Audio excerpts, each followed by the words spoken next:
আজ 23শে সেপ্টেম্বর। আশা করি সকলেই ভালো আছেন। চলে আসলাম আমার বাগানে।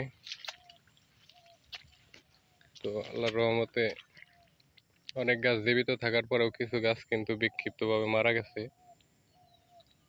বড় বড় গাছ। তো গাছগুলো দেখে আসলে কষ্ট লাগে। বড় বড় গাছ, আসলে অনেকগুলা গাছ মারা গেছে। আসলে বাতাসে প্রচুর পরিমাণ ক্ষতি হয়েছে। ঝড় বৃষ্টি বাতাস।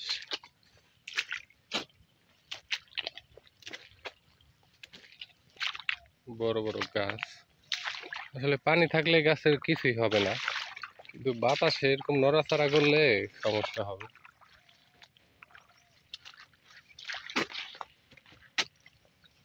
এখন আর কি করার।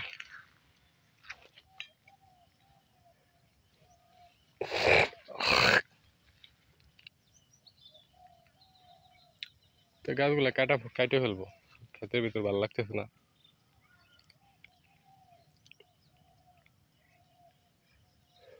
সাথে থাকবেন।